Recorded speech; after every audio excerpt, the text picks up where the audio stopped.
코스닥 같은 경우는 이제 최근 20년 동안에 3월에 3% 정도 올라준 다음에 4월에 또 추가로 6% 정도 보통 올라줘요. 예. 그냥 요 한 달 동안만 투자를 하고 나머지 12개월 동안 노는 게 좋았어요. 그리고 이게 코스닥 같은 경우는 5월, 10월 투자가 얼마나 끔찍한지 알아야 돼요.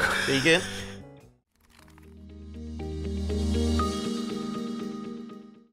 아니 아까 오셔가지고 네. 본인 책이 이제 DP가 되어 있는지부터 확인을 하셔가지고 당연하죠. 네, 두 권 뒤에 DP 해놨습니다. 콘트 투자 무작정 따라하기. 아싸, 오케이, 좋았어. 네. 그렇지, 좋았어. 작년 10월에 나오셨었더라고요. 아, 10월에 왔나요? 예. 네. 그리고 그때도 이제 많이 말씀해 주셨던 게 11월 말부터 11사 천국 50 지옥이요? 네네. 그러니까 11월 말부터 4월 말까지. 아니 10월 말부터. 10월 말이었나요? 예, 예. 아, 그때가 10월이었으니까. 네. 10월 말부터 4월 말까지의 수익률이 가장 좋다. 네. 예. 그대로 되고 있나요, 혹시? 그쵸. 그 당시에 제가 알기로는 장이 아마 2,200 뭐 원전이었을 거거든요. 근데 네네네. 뭐 대단히 많이 많이 오르지 않았지만 그래도 뭐 오르긴 올랐죠. 네네. 지주만 해도 한 예. 10% 이상은 뭐 훌쩍 올라왔죠. 네네. 예. 근데 오늘 그 자료를 좀 미리 준비해 주셨는데 네. 제목이 센데요? 아, 예. 저는 늘 세죠. 네. 강환국. 예. 네, 강환국 작가. 왜 2023년 주식 시장이 오를 가능성이 90% 이상인가? 와, 세네요. 왜냐면은 그 이제 좋은 지표들이 22년 말부터 굉장히 많이 보였어요. 네. 그거를 합치면은 그쵸. 90% 이상이 나와요, 보통은. 네. 너무 많은 팩트가 쌓여 있다. 네, 그쵸. 약간 이제 많은 사람들이 좀 헷갈리는 지점에 와 있기는 해요. 네. 2200 뭔가 좀 바닥은 확인한 것 같고, 네.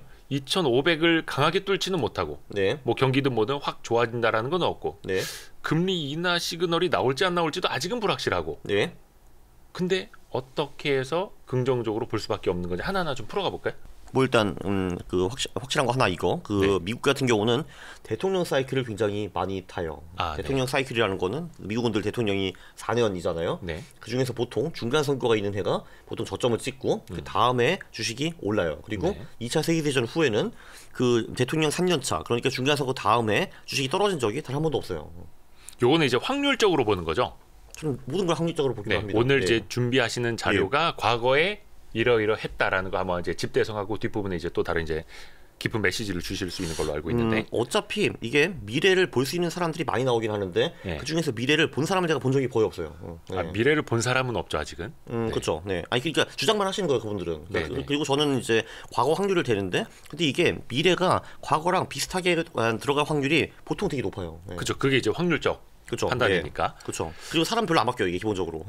근데 네. 중간 선거 다음 해에는 항상 오른다. 네. 한 번도 떨어진 적이 없다고요? 없어요. 네. 아, 그리고 이제 그거를 이제 이렇게 보여드릴 수도 있는데. 저는 대통령마다예요.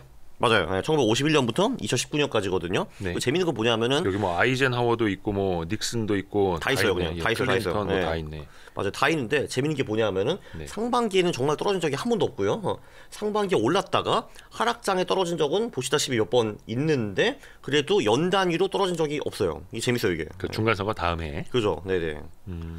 보면은 뭐 이제 예를 들면 뭐 51년, 55년, 뭐 59년 이때는 그냥 쫙 올라갔고, 네. 근데 뭐 예를 들면은 뭐 이럴 때도 있죠. 뭐 79년이라든지 2011년 요럴 때는 상반기에 오르다가 하반기에 떨어진 적도 있어요. 보면은. 네. 근데 상반기는 늘 올랐어요. 근데 지금 저희 상반기. 네. 상반기는 늘 좋았다. 그렇죠. 바이든 대통령 집권기가 그 첫 번째 떨어지는 사례가 되지 않기를 바라면서. 그죠. 네네. 그럴 가능성은 별로 없어요. 근데 네. 그리고 이제 그게 이제 그 경제적인 이유도 하나 있어요. 이제 그게 뭐냐면은 네. 그 요거는 이제 제가 이제 박세익 대표님한테 힌트를 좀 받았는데 그 실제로 보면 이게 그 금리 흐름이거든요. 네. 그 대부분의 경우 이제 미국 같은 경우는 중간 선거가 있는 해까지는 금리를 좀 올렸다가 예. 그 다음에 금리가 떨어지는 경향이 확실히 좀 있어요. 보면은. 그러니까 이제 근데 제 생각엔 그게 그런 것 같아요. 어차피 그 미국 정치인들한테 가장 중요한 거는 그 다음에 대선을 이기는 거잖아요. 그렇죠. 대선을 이길 때 사람들이 그럭저럭 행복해야 돼요. 그 자산값도 어느 정도 올라 있어야 되고 그렇죠. 경제도 이제 어느 정도 좋아야 되거든요. 네. 그리고 보통 이제 1년차, 2년차에 미국 대통령들이 그 하드 디시전을 많이 하죠. 그러니까 초반에 뭔가 좀 혁신해야 되는 것들. 그렇죠. 예. 그런 그리고 법안들을 막 밀어붙이죠. 초반에. 맞아요. 그리고 그때 파워가 있잖아요. 그래서 맨날 나오는 게 대통령 처음 100일 이때가 중요하다 이런 말 많이 하잖아요. 네네네. 그때 보통 새로운 정부가 와가지고 뭔가 개혁, 혁신 또는 뭐 자기가 하고 싶은 거 이제 하는 거죠. 그렇게 하다가 이제 그 2년 차에 중간 선거가 있는 후에는 이제 다음 대선을 격정을 해야 되는 거잖아요. 그래서 경제를 좀 이제 행복하게 만들어줘야 돼요. 그래서 이제 많은 경우에 이제 그 금리가 떨어지는 경우가 꽤 있었고요. 그리고 또 하나가 있는 게 중간 선거가 끝나면은 보통 그 의회에서 그 집권당이 표를 많이 잃어요. 이번에도 그랬어요. 하원 같은 경우가 민주당에서 공화당으로 바꿔갔죠. 네. 그러니까 그 후에 이제 무슨 일이 생기냐 하면은 그 레임덕 같은 게 생겨요. 한마디로 대통령이 본인의 정책을 제대로 이제 관철시킬 수가 없어요. 의회에서 계속 반대를 하니까. 네. 예를 들면 요즘 같은 경우에 뭐 우크라이나 도와주자 하면 이제 공화당이 싫어 싫어 하면서 막 법안 내고 막 그러잖아요. 그게 그런 게 다 이제 맞물려 있거든요. 근데 시장의 입장에서는 변화가 없는 게 좋아요. 그게 그 안정성을 많이 이제 커지게 해주고 소위 그 폴리티컬 인세큐리티 그게 좀 줄어들거든요. 그게 그런 게 확실히 있고 그래서 이게 대통령 3년 차에 그러니까 중간 선거 후에 주식이 오른다는 게 우연이냐라고 볼 수도 있기는 하지만 그게 다 근거가 있어요. 정치적인 경제적인 근거. 네. 그게 이제 정책적으로 그런 선택을 과거에도 해왔으니 네. 그게 이제 반복돼서 시장에 긍정적인 영향을 미쳐왔던 거고 그죠. 네. 이번에 그거를 기대할 수 있는 시점이고. 그렇죠. 왜냐하면은 지금 같은 경우도 금리 맥락상 보면은 2022년까지 금리가 이제 쫙 올라 있고 23년에는 지금 이제 그 여기서 이제 포인트는 5%가 10%로 가느냐 이게 아니라 이제 한 두 번 더 올릴 거냐, 세 번 더 올릴 거냐, 언제 내릴 것이냐 이제 이런 게 지금 포인트잖아요. 지금 사실은 근데 그렇죠. 아무도 지금 금리가 여기서 다시 5에서 10%로 간다는 생각 하는 사람 아무도 없어요 지금 여기. 뭐 6%까지 조금 이야기가 나오는 듯합니다만. 그렇죠. 이제 5.5% 6% 가네 마네 뭐 이러고 있고 그럼 이제 연말에 내리네 아니면 내년 초에 내리네 뭐 이 정도 예. 포인트이지 결국은 이제 금리 인상률이 꺾였다고 보는 거는 뭐 누구나 다 동의를 하실 거고요. 네. 그래서 결국은 비슷한 것 같아요. 그리고 이제 이 차트를 다시 한번 보시면은 야 그러면은 그렇죠. 여기 보면은 그러니까 예외 상황이 몇 번 있긴 있어요. 예를 들면 98년, 99년 요럴 때가 있거든요. 여기 이제 왼쪽 그 밑에 보시면은 그때 같은 경우는 이제 오히려 그 전에 금리를 좀 내렸다가 예. 그 3년 차인 99년에 금리가 올라가는 거를 볼 수가 있거든요. 네. 근데 그때는 근데 경제가 너무 좋았어요. 99년에는 이제 그때가 IT 버블 완전 최고조였거든요. 네. 그때는 이제 심지어 정가선거 후인데도 어쩔 수 없이 금리를 올린 상황이 있긴 있었는데 근데 전반적으로 보면은 이게 이제 그 중간 선거 해랑 그 다음에 2년의 금리 차트를 그린 거거든요, 이게. 네. 전반적으로 보면은 그 중간 선거까지 금리가 오르다가 그 다음에 떨어지거나 횡보하는 경향이 굉장히 높아요, 보면은. 네. 그러면은 2014년, 15년은 뭐냐 또 하실 거거든요, 근데 그 오른쪽 밑에 보시면은 거기는 자세히 보지만 제로 금리 구간이었어요. 그러니까 0.1에서 0.2%로 올린 거거든요. 네. 이거는 올렸다고 보기 좀 어려워요, 사실. 네. 지금 왼쪽 아래 맨 구석 왼쪽 아래 구석에 있었던 게 저 몇 년도라고요? 98, 99년이요. 98, 99년. 네. 그때가 가장 이제 예외적이었던 거고. 그렇죠. 그때 보면은 근데 98년에 그때 금리를 이미 좀 내렸다가 그때 러시아 망하고 막 그랬거든요. 그때 네, 이제 아시아도 좀 불안하고 그래서. 근데 99년에 장이 워낙 좋고 이제 경제가 너무 호황이고 IT 버블이 최고조라서 그때는 예외적으로 이제 금리를 올렸는데 근데 그때는 금리를 올려도 주식이 미친 듯이 갔어요. 왜냐면 경제가 너무 좋았기 때문에. 그렇죠. 이제 단순히 금리를 올린다 내린다 그것뿐만이 아니라 네. 왜 올리는지 왜 내리는지 그 배경도 중요하니까. 하지만 네. 그 당시에는 경기가 좋았다. 네. 좋았기 때문에 많이 올렸던 거고 금리를 올려도 주가는 더 좋았다. 그렇죠. 네. 그래서 네. 이제 평균적으로 보면은 보통 중간 선거가 있는 해에 미국 주식이 바닥을 치고요. 그리고 다음에 최고점까지 평균적으로 47% 정도 올라줘요. 얘가. 잠시만요. 네. 그 다음 해 최고점까지 평균 46.8% 올랐다. 네. 그 다음에 최고점까지. 예, 그러니까 지금 S&P 500의 작년 최저점이 얼마 정도였나요? 3,400 얼마 아니 이제 3,600 정도였죠, 그죠? 제가 알기로는. 네네네. 그걸로 하면은 4,500 이상까지 간다는 건데 뭐 그거까지는 제가 잘 모르겠고 이거 평균이기 때문에 어쨌든 확실한 거는 중간 선거 다음 해에는 미국 주식이 늘 올라줬어요. 2차 세계대전 후에는. 예. 그리고 그 높이도 꽤 높네요. 예, 그렇죠. 네. 그래서 여기 보면은 여기 이제 그래프로 좀 나오잖아요. 여기, 네. 여기 보면은 중간 선거 있는 해에는 주식이 보통 이렇게 횡보를 해요. 이런 식으로 횡보를 하다가 네. 보통 이제 4분기쯤부터 주식이 오르기 시작해요. 왜냐면 4분기부터는 얼추 이제 누가 중간 선거 이긴다 그게 이미 나와 있거든요. 네, 네, 그래서 네. 그때부터는 신나게 오르기 시작해가지고 네, 보통 이제 올해 한 여름 언저리까지 오르다가 겨울까지 보통 좀 횡보를 하다가 4분기 다시 오르는 그런 경향이 좀 강하죠. 네. 요거는 지금 이제 평균치를 그죠, 그죠. 선으로 네. 그으신 거죠? 그렇습니다. 네. 그렇습니다. 나스닥 같은 경우는 평균적으로 좀 더 많이 올라요. 이렇게. 네. 과거에. 네, 그렇죠. 네. 요것도 중간 선거 이후의 흐름. 그렇습니다. 네. 1월에 시장이 굉장히 강했잖아요. 네. 올해 1월에. 네. 그게 어떤 좀 시그널이 되는 것도 과거에 있었습니까? 그거 굉장히 중요해요. 1월이 세다는 거는. 예. 미국도 그렇고 한국도 그렇고 결론은 똑같은데 그 1월 그리고 특히 그 1월의 그 첫 5 거래일이 그 수익이 그 1년 내내를 1년 내내 방향성을 보여주는 경우가 굉장히 많아요. 예. 적지 않은 분들이 저희 와이스트리 나오셔서도 네. 1월 초 시장 흐름이 네. 2023년 시장의 예고편인 것 같다라는 말씀을 해주신 분들이 많거든요. 근데 그게 2023년만 그런 게 아니라 네. 원래 그래요, 그게. 항상. 네, 아니, 항상은 아니고요. 그쵸, 이제 여기 이제 어폐가 그려놨는데 여기 미국이고 좀 이따 한국 보여드릴 건데 네. 여기도 보시면은 이제 이게 뭐냐면은 이건 첫 5일이네. 잠깐만 1월짜리 없나? 1월짜리가 여기 있구나. 이게 미국 1월이네. 보면은 이게 그러니까 요 왼쪽이 이제 1월의 수익률이고요. 네. 그리고 요 옆에 있는 게 전체 해 수익이라고 보시면 될 것 같아요. 네. 그래서 이제 1월 수익이 좋았는데 그 해 수익이 별로 안 좋은 게 몇 번이 없어요. 2018년, 2001년, 그리고 또 언제냐? 여기 보면은 2002년, 1966년, 뭐 1973년. 딱요 3번이에요, 3번. 딱. 네네. 그러니까 왜냐면은 예를 94년이나 2011년 같은 경우는 플래트, 그러니까 주식시장의 횡보의 정도였거든요. 그러니까 네네. 이제 1월에 수익이 플러스로 났는데 전체 해 수익률이 좀 마이너스로 바뀐 해가 몇 번 없어요. 2018년, 2001년, 1966년 그 정도거든요. 그러니까 네. 1월 전반적으로 시장이 올랐다면 네. 그 해에 오를 확률 88.4%. 맞아요, 맞아요. 예. 그리고 두 번은 뭐 2% 미만 손실이고 뭐 이 정도이고요, 보면은. 그래서 망한 게 이제 1월 수익이 이제 43번 나왔어요. 1950년 후에 네네네. 미국에서. 근데 실제로 좀 망한 건 3번 정도밖에 없다. 이거는 이제 상당히 긍정적인 수치이죠. 네. 올해 1월도 좋았으니까. 네, 그리고 반대로 1월에 손실이 나잖아요. 네, 그러면은 이제 사실 그 해에 그 해가 성공적으로 끝날 확률이 50% 언저리로 확 줄어들어요, 이게. 네. 그리고 1월에 수익 난 해의 평균 수익이 14%고 1월이 손실 난 해의 평균 수익이 1%밖에 안 돼요. 이것도 이제 상당히 큰 차이죠, 보면은. 이쪽이 나오잖아요. 오른쪽이 보시면은 그러니까 1월에 그 수익이 안 좋았을 때 그 전체가 망했던 경우가 꽤 많아요. 68년, 2016년, 2009년 뭐 이 언저리 뭐 그러니까 2009년은 아니네. 그러니까 보면은 그러니까 그러니까 요 1월 수익이 망했을 경우 전체의 수익이 같이 망한 경우가 상당히 많습니다. 여기 요런 거 뭐 요때 이럴 때 있잖아요, 그죠? 네네네네. 2009년은 예외 이렇게 보시면 되고요. 네. 한국 같은 한국은 경우는 이렇게 코스피는. 돼요. 한국은 제가 이렇게 해봤는데 네. 한국은 이제 데이터가 1980년부터 있잖아요. 그래서 1월에 수익 난 경우가 이제 22번인데 네. 그중에 손실 난 경우가 딱 4번이에요. 여기는 82% 승률. 그때가 뭐 2002년, 97년, 2018년, 언제냐? 2011년 요 정도이고요. 그리고 반대로 1월이 수익이 안 좋잖아요. 네. 그러면은 그 전체가 심하게 망한 경우가 굉장히 많았습니다. 요런 쪽에 보시면 나오죠, 이렇게. 예. 보면은 2000년, 83년, 91년, 95년 그리고 작년 2008년 요럴 때 있잖아요. 네. 요때 이제 그 한국의 1월 수익률이 심하게 망했는데 그때는 전체가 다 망했습니다. 그래서 1월이 주는 시그널이 굉장히 큰 것 같아요. 제가 보기에는. 예. 1월에 수익이 난 22번 중 손실이 난 경우는 딱 4번밖에 없다 해서 승률은 81.8%. 그리고 앞에 그 아까 장표 중에 네. 1월 수익 난의 평균 수익이 21.5%라고 되어 있는 거죠. 맞아요, 이거 맞아요. 마이너스 아니죠?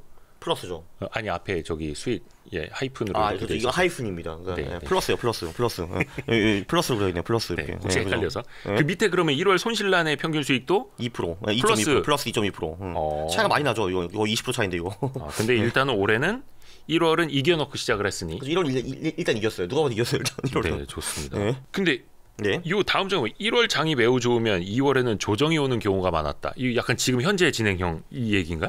그렇죠. 요거를 제가 이제 1월 말에 3% 가서 했는데 예. 이제 커스피 같은 경우는 이제 1월 수익이 굉장히 높았을 때, 그러니까 한 달에 5% 이상 나왔을 경우가 몇 번 있거든요. 보면은 네네네. 23년에 8.5% 정도 올랐고요. 네. 네. 그리고 98년 낭만적이었네요. 1월에 50% 올랐네요. 보면은 2001년 22%, 88년 20% 요거는 올랐는데. 이제 그때 네. 외환위기 직후에 그죠. 예, IMF 97년 끝나고 말에 한번 한국이 안 죽네 해가지고 올랐겠죠 그때. 예, 네. 리바운드 성격이었으니까. 근데 제가 알기로는 사실 저점이 98년이었거든요.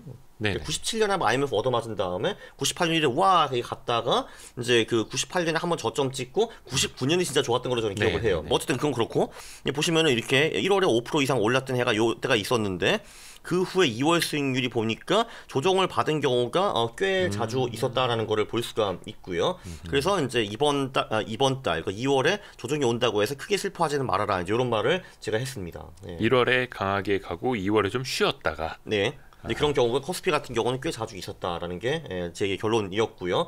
그 안타깝게도 이번 2월도 이게 조정이라고 좀 봐야겠죠, 그죠? 그래도 1~2% 떨어졌으니까. 네. 왜냐면 제가 그때 1월 말이 제가 기억하기로 2,450 언저리였거든요. 그때. 예. 지금 어늘 어떻게 되고 있죠? 2,400 네. 초반? 예, 좀 조정을 조금 받기는 많았네요. 하는데. 네, 그죠. 네. 근데 뭐 어차피 큰 조정은 또 아니고. 그렇죠. 뭐 엄청 슬플 정도는 아니죠, 이 정도면은. 네, 맞아요. 네. 뭐 맨날 오를 수는 없는 거니까요. 그렇죠. 네. 코스닥은 어때요? 코스닥은? 코스닥은 이거는 그 코스닥이 정말 미친 듯이 많이 올랐을 경우에는 조정이 보통 왔고요, 보면은. 네. 네. 근데 이제 적절히 올랐을 경우 6에서 9% 올랐을 정도에는 그냥 뭐 괜찮았어요. 네. 보면은 그 다음 2월도 기본적으로 코스닥이 코스피보다 그 단기 추세가 조금 더 센 시장이에요. 코스닥이 네. 추세가 조금 더 유지되는 편이다. 네. 미국 같은 경우는 뭐 꼭 그러진 않았어요. 미국은 그냥 믹스드. 그러니까 미국은 1월에 수익률이 굉장히 좋았을 경우 2월에도 뭐 강 경우도 있고 안 경우도 있다. 이런 게 볼 수 있습니다. 네. 약간 차익 실현 욕구가 좀 다른가? 글쎄요. 네. 그 다음 장을 보니까 3, 4월이 보통 최고다. 요거는 뭐 배당 효과 뭐 이런 것도 볼 수 맞아요. 있는. 이게 보면은 코스피도 그렇고 예. 특히 코스닥 같은 경우는 3월 중순부터 4월 말까지 주식이 미친 듯이 오르고요. 네. 저도 주식을 18년 동안 했지만 저의 대부분 수익은 이때 나왔습니다. 3, 4월에. 3, 4월에. 네, 그것도 이제 보통은 3월 중순부터 코스피가 이제 오르기 시작하고요. 요때부터 이때가 평균적으로 한 2% 정도 오른 다음에 4월에 이때부터 이때까지 또 4% 추가로 오르거든요. 합치면 6, 7% 정도 오르는 게 평균이라는 거죠. 코스피 같은 경우는. 네. 요 그래프는 지금 3월 중순부터 4월 말까지의 상승률이에요? 네, 그렇죠. 최근 20년 동안에 이제 데이터를 이제 평균 낸 거예요. 평균. 네. 그래서 실제로 이제 올해 이렇게 돌아갈 가능성은 별로 없고요. 이거보다 훨씬 더 많이 오르거나 적게 오를 가능성도 있고 떨어질 가능성도 당연히 있기는 한데 저는 그래도 이런 기회성은 당연히 보죠. 이게 투자를 하면서. 네. 그리고 코스닥 같은 경우는 이제 그 폭이 더 강한데 여기도 3월 중순부터 이제 오르기 시작해가지고 3월에 보통 요때부터 요때까지 3% 정도 올라준 다음에 4월에 그러니까 초부터 한 마지막 주까지 또 추가로 6% 정도 보통 올라줘요. 이게 합치면 9%거든요. 9% 이게. 네. 그래서 코스닥의 요때 한 달 수익률이 평균적으로 그 나머지 11개월을 합친 것보다 훨씬 높아요. 네. 그러니까 3, 4월 달에는 정신 차리고 투자해라 막 이런 뜻도 되겠네요. 그렇죠. 최근 20년 동안에 예. 그냥 요 한 달 동안만 투자를 하고 나머지 12개월 동안 노는 게 좋았어요. 코스닥 같은 경우는 아무것도 안 하고. 네. 확률적으로. 네, 그죠. 네. 그리고 이게 코스닥 같은 경우는 5월, 10월 투자가 얼마나 끔찍한지 알아야 돼요.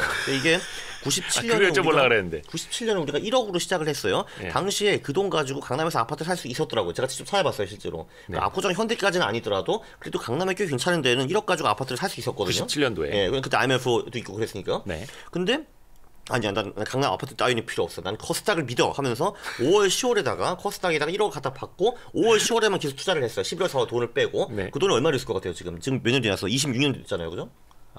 네, 얼마를 있을 것 같아요, 그 돈이? 그 1억이. 잃었다는 거죠? 당연히 잃었죠. 얼마가 됐을까요? 글쎄, 얼마나 됐을까? 반토막? 아니, 그러면요. 800만 원 됐습니다. 잠시만요. 네, 5월부터 10월까지. 10월까지만 계속 투자를 했다면 코스닥 지수에. 네. 코스닥 지수 5월부터 10월까지만 그죠? 그럼 그게 네. 예. 1억이 800만 원 돼 있다고요? 네, 그리고 아시다시피 당시 1억을 가지고는 강남 아파트를 살 수 있었고 지금 800만 원 가지고는 뭘 살 수 있을까? 아무것도 못 하죠. 뭐 그래도 백 비싼 거 하나 살 수 있겠네요, 그죠? 네네. 그러니까 강남 아파트가 비싼 백이 되는 매직 이렇게 보면 돼요, 그죠? 네. 그게 이제 그러니까, 네. 그래서 항상 10월 말부터 4월까지는 투자를 해야 되는 거고. 그렇죠. 그래서 특히 그 중에서 3, 4월은 빼놓으면 안 되는 거고. 그렇죠. 그래서 제가 이제 10억을 벌 수 있는 비결을 알려드릴게요. 네네네. 코스닥에서 5월, 10월에 100억으로 시작하면 됩니다. 또 확실하게 10억을 만들 수 있어요, 그거를. 그러니까 항상 5월에서 10월 사이를 주의하라. 주의하라. 제가 이거 그렇죠. 여쭤보려고 네. 했던 이유가 뭐냐면 예. 3, 4월에 지금 가장 수익률이 좋았다고 역사적으로 엄청 높았어요. 이걸 해주셨잖아요. 근데 항상 증시에서도 저도 실제로 맨날 그때 벌었어요. 네. 근데 항상 5월에는 주식을 팔고 떠나라라는 그런 격언도 있고. 네, 그 격언이 심지어 1930년대 파이낸셜 타임즈에 나오거든요. 예. 그때도 벌써 한국 증시 이야기는 아니었습니다만. 그렇죠. 이제 파이낸셜 타임스 나왔으니까 영국 증시 뭐 이런 거였겠죠. 당시는 그래도 영국이 꽤 센 나라였으니까. 근데 1930년대에도 무슨 말이 나왔냐면은 꽤 오래된 격언이다라는 말이 나왔거든요. 아, 그래요? 그러니까 19세기 어르신들도 이걸 알고 있었다라는 거예요. 그러니까 그 옛날 사람들 말이 틀린 게 없다니까 이게. 네. 셀린 메인 고아웨이로 하지 않습니까? 저는 셀린 엔드 오브 에이프릴을 합니다. 네, 보통.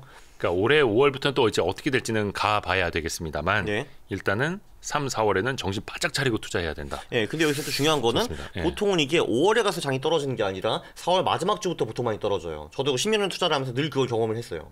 3, 4월에 보면 기분이 좋잖아요. 야, 벌었다, 우와! 하고 있는데 네. 4월 마지막 주 삑 가더라고요, 근데. 그래서 기분 나쁜 적이 상당히 많았는데 그래서 저는 이제 그거를 배우고 나서 4월 마지막 주 전에 팔죠. 예. 학습 효과. 예, 학습 효과죠. 여러 번 당했으니까. 예. 강 작가님은 또 이거를 느낌만으로 하는 게 아니라 항상 이제 통계. 네, 그리고 확률로 실제로 분석을 통계를 하시니까. 내보면 진짜 그래요. 이제 코스피 같은 경우도 네. 보면 4월 20 며칠 날 언저리에 피크를 친 다음에 마지막 주 내려가잖아요, 이렇게. 네, 네. 코스닥도 마찬가지고 요때 피크 치고 내려가잖아요, 이렇게. 네. 저거는 이제 평균. 그렇죠, 평균적으로. 근데 제가 그 평균을 많이 경험해 봤어요, 사실. 직접 내 몸으로, 내 돈으로. 네. 아팠습니다. 네. 제 얘기. 물론 이때 벌어서 유착긴 했지만, 네, 그래도 아팠습니다. 네. 늘 더 벌고 싶거든요. 네. 그렇죠. 그럼 인간은 네, 똑같죠. 그죠. 그렇습니다. 네. 다음은 이제 매크로 이야기가 나오네요. 그죠. 네.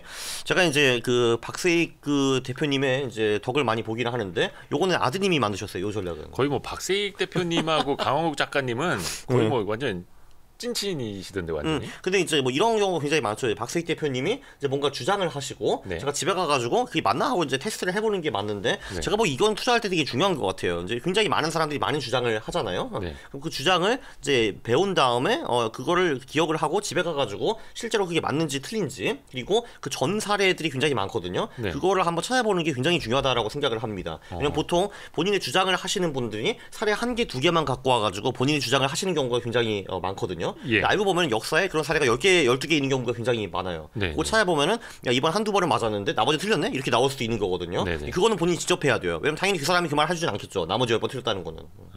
네. 그래서 저는 그거 해봤어요. 그러니까 집에 가가지고. 네. 그래서 실제로 이제 이 전략이 뭐냐면은 이제 환율이 쫙 이렇게 올랐다가 다시 1250원을 하향 돌파할 때 들어가는 전략입니다. 요게 1250원을 하향 돌파할 때. 예, 이게 왜 그러냐 하면은 사실 환율이 1250원 이상으로 상향 돌파한다는 거는 뭔가 지금 세계 경제가 잘 안 돌아간다라는 조금 의미예요. 불안하다. 좀 불안하다라는 얘기죠. 네. 네. 그렇기 때문에 이제 그 세계의 경제가 다시 어느 정도 정상화되는 시그널을 1250원 언저리로 이제 보는 거죠. 네. 그때 들어가는 타이밍, 그때 들어갔으면은 그 후 한 달, 석 달, 6개월, 12개월, 2년 수익을 보면은 평균적으로 상당히 높았습니다. 네, 거의 실패하지 않은 이제 그런 전략들이고요. 딱 한 번 여기 2002년 때 들어갔을 경우에는 3개월, 6개월 후에 가볍게 손실이 난 경우도 있었습니다. 그거 말고는 굉장히 타율이 좋은, 승률이 좋은 이제 그런 결과가 나왔죠. 네. 이거는 이제 2000년 12월. 네, 왜냐면 이게 한국 경제라는 게 제가 알기로는 선진국에서 거의 선행 지표로 보고 있는 걸로 알고 있어요. 왜냐면 글로벌 경제를 많이 대변해주는 그런 증시이기 때문에 그렇기 때문에 환율이 내려갔다라는 거는 이제 뭔가 그 리스크 온, 그러니까 사람들이 더 이상 안전 자산만 갖지 않고 이제 어느 정도 위험 자산으로 들어오기도 하고 이제 이런 시그널로 보이기 때문에 그때 이제 한국 증시가 많이 급등해주는 이제 그런 경향이 좀 있는 것 같습니다. 네. 그렇죠. 그거는 이제 외국인 자금이 유입되는 것도 그렇고 한국 증시나 외환 시장은 사실 탄광 속의 카나리아라고. 그죠, 맞아요. 네, 네. 외국인들에게도 맞아요. 뭔가 네. 리스크 온 오프의 선행 지표가 되기도 맞아요. 하니까. 제가 그 영상도 실제로 한번 찍어봤는데 실제로 그렇더라고요. 이게 한국 시장이 이제 먼저 망하고 그 다음 달에 미국 시장이 망하더라고요. 보니까. 그러니까 그렇죠. 한국이 빠르죠. 선행이에요 한마디로. 네. 그렇죠. 그래서 미국에 투자하시는 분들은 한국 시장이 망한 후에 그 후에 미중을 레듀스하는 것이 나쁘지 않습니다. 네. 맞습니다. 그 궁금한 게 네. 화면의 왼쪽에 아버지 진입 시기, 아들 진입 시기 있잖아요. 네네. 이거. 이거 뭐냐면요. 그러니까 이게 아버지는 이제 박세익 대표님이신데 이분은 1250원을 상향 돌파할 때 들어가는 걸 주장을 하셨어요. 그러니까 그- 뭔가 더 리스크가 커지고 근데 주가는 싸졌고 이럴 때. 그렇죠. 왜냐하면은 이제 환율이 높아지면은 그거는 상대적으로 한국 기업들한테 유리하죠. 수출하는 기업들한테 유리하고 네. 그리고 이제 외국인들이 보기에는 이제 한국 그 주식이 많이 싸진 거잖아요. 환율이 네, 높아지면은. 그래서 이제 그때 들어가라 했는데 근데 이 전략도 나쁘지 않았어요. 아버지 전략도. 근데 아버지 전략은 들어간 후에 3개월, 6개월 또는 길게는 1년까지 극심하게 고생하는 구간이 나온 적이 있어요. 예를 들면은 이럴 때가 있거든요. 2008년 10월 언저리에 그때 환율이 1250원을 돌파를 했거든요. 네. 그 당시에 코스피가 1400 언저리였는데 근데 아시다시피 3주 만에 그 1400이가 850까지 떨어진 거예요. 3주 900. 만에 30% 네. 타격이 난 거거든요. 그래 물론 당연히 그 후에 코스피가 다시 올라가가지고 2000까지 갔죠. 근데 네. 그건 좋았는데 그 3주 동안 30% 떨어지는 거 그거 어떻게 버티냐 이거죠. 그게 너무 무섭잖아요 이게. 네네네. 그래서 근데 아드님은 그때 안 들어가고 지켜보고 있다가 다시 환율이 정상될 때 그때 들어가는 전략이죠. 예. 그렇기 때문에 저는 개인적으로는 아드님 전략이 조금 더 안전하다고 생각해요. 박세익 대표님의 아드님 전략이. 예, 그리고 아버지 전략은 이제 그것도 돈을 확실히 벌기는 버는데 조금 너무 일찍 들어가가지고 초반기에 고생할 가능성이 크다라고 볼 수 있습니다. 이거는 이제 리스크 테이킹을 어떻게 하느냐. 네. 이게 차이일 수도 있겠어요. 맞아요. 예. 그러니까 좀 그래도 좀 빨리 들어가가지고 처음에 좀 고생하고 조금 더 많이 먹느냐, 아니면은 이제 고생은 딴 사람들한테 냅두고 나서 이제 어느 정도 시장이 밝아진 후에 들어가느냐. 그게 이제 아드님과 아들의 차이인 것 같아요. 저는 굉장히 흥미로운 전략이라고 생각합니다. 네. 네. 좀 이건 이제 박세익 대표님의 사례를 분석해 보신 거였고. 그죠? 인플레이션 이야기도 나와요. 지금이 또 제일 중요한 시기여서. 이게 그 레리 윌리엄즈라는 분 혹시 아시나요? 누구죠? 거의 미친 사람인데 이분이 이제 그 선물 세계 챔피언십에서 1987년에 만 불을 110만 불로 만들고 이제 우승을 하시는 분이에요. 87년에. $10,000를 110만 달러. 그렇죠. 근데 그 대회는 실전 머니거든요. 근데 실전 투자를 해야 돼요. 그래서 그거를 이제 그 감사를 받아야지만 이제 실제로 우승할 수 있는 대회거든요. 그러니까 뭐 사실상 $10,000가 이렇게 그분들한테 큰 돈은 아니니까 그죠, 뭐 몰빵도 때릴 수 있고 막 레버리지 풀로 쓰고 막 이럴 수 있을 텐데. 그죠. 근데 거기서 끝나지 않아요. 이제 97년에 이분이 본인의 딸을 가르쳐가지고 딸이 그 대회에서 17세 나이에 우승을 해요. 네, 그 딸이 그 미셸 윌리엄즈예요. 지금 유명한 배우.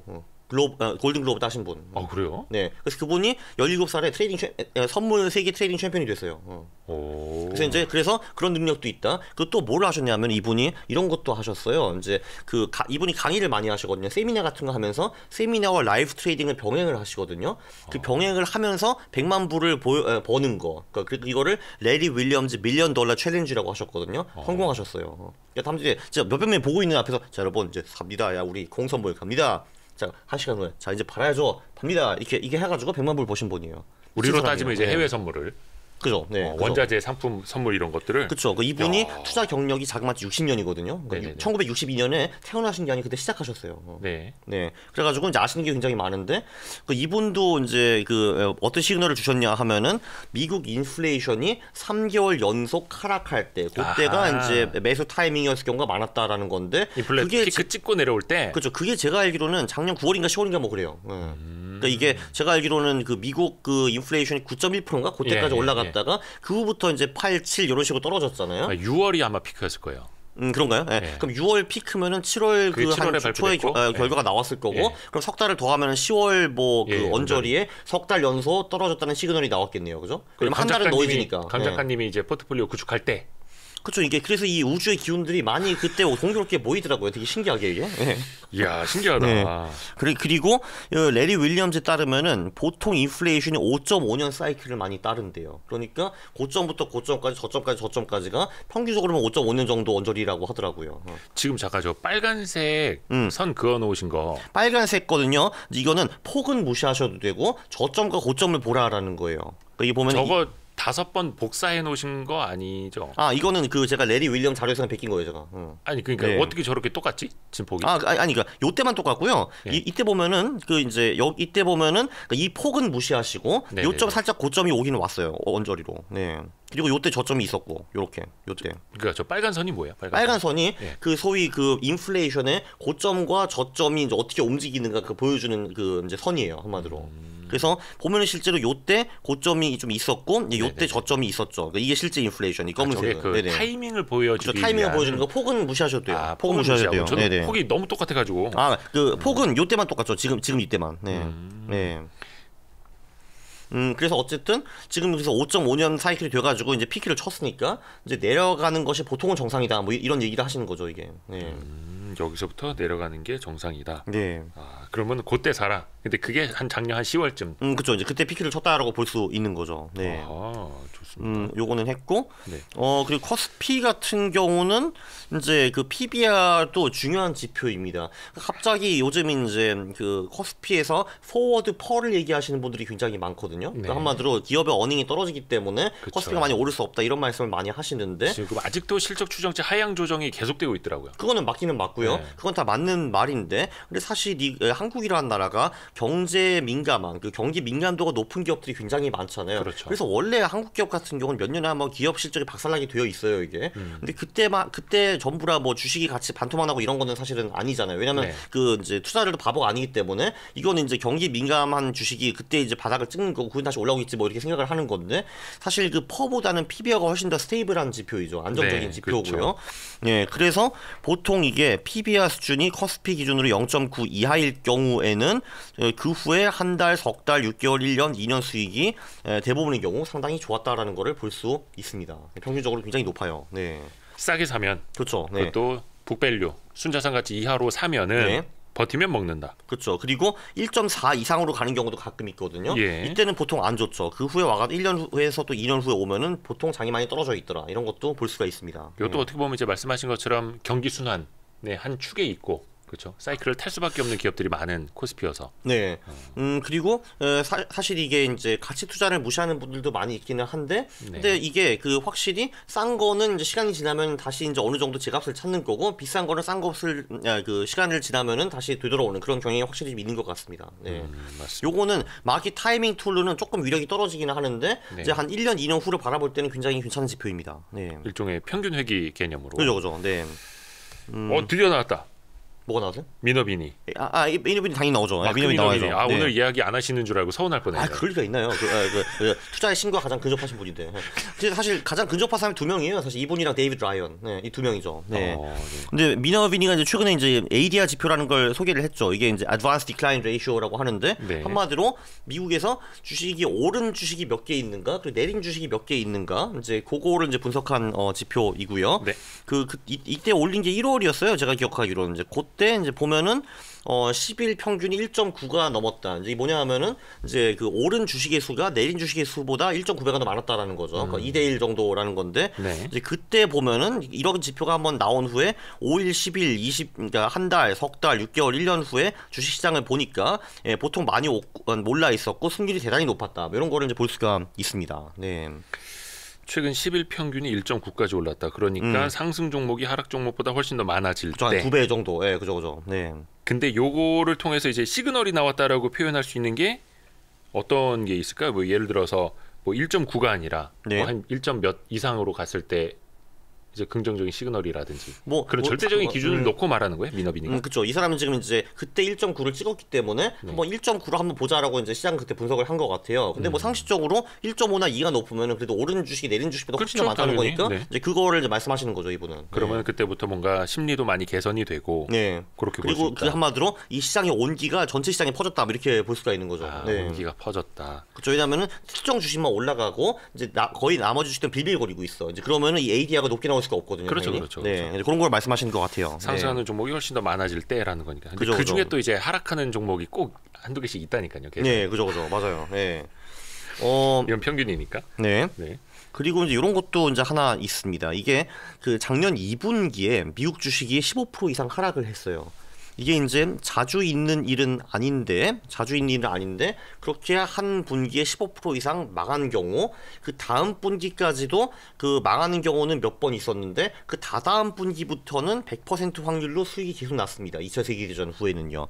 2차 세계대전 후에도 미국 주식이 한 달에 15% 깨진 적이 그래도 꽤 종종 있었어요. 한 10번 언저리 있었는데, 근데 그때는 사람들이 굉장히 아팠을 텐데 6개월, 1년 또는 2년 후에 다시 장을 바라봤을 경우에 늘 올라 있더라라는 그런 게 있고요. 실제로 4분기는 2분기 대비 올랐습니다. 미국 주식이. 3분기는 떨어졌었어요. 네. 한 분기에 15% 이상 폭락을 하더라도 이후에는 반등이 나타났다. 그렇죠, 그렇죠. 네. 라는 거죠. 네. 근데 이제 작년에는 안 그랬다라는 거고. 아니 작년에도 그랬어요. 작년에도 그 다음 분기까지는 다 계속 떨어졌는데 다다음 분기부터 올랐어요. 실제로. 그러니까 다음 분기까지는 떨어졌지만 네, 맞아요. 그 네. 다음 분기에는 올랐다. 네. 그리고 보니까 뭐 이제 1분기 기준으로도 당연히 작년 2분기보다 지금 높게 종가가 형성될 네, 것 네, 같고요. 지금 물론 지금은 3월 말이 아직 아니지만, 네, 그렇죠.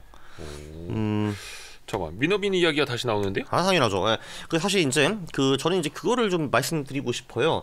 그러니까 이게 저는 사실 원칙적으로 이제 본인의 철학을 만들어 가지고 네. 실제로 내가 맞는가 이거를 검증을 직접 백테스트를 다 해보고 투자 하는 것이 맞다고 생각을 합니다. 그쵸, 근데 저는 그것도 알아요. 어차피 투자자들 90% 그거 안 할 거라는 거. 어렵죠. 그러니까 딱 그거죠. 누가 말해서 그냥 믿고 샀는데 틀렸다. 욕하고 이거거든요. 근데 사실 이제 비판적으로 수용을 해야 되는데 그 백테스팅을 일반인들이 하기가 어렵죠.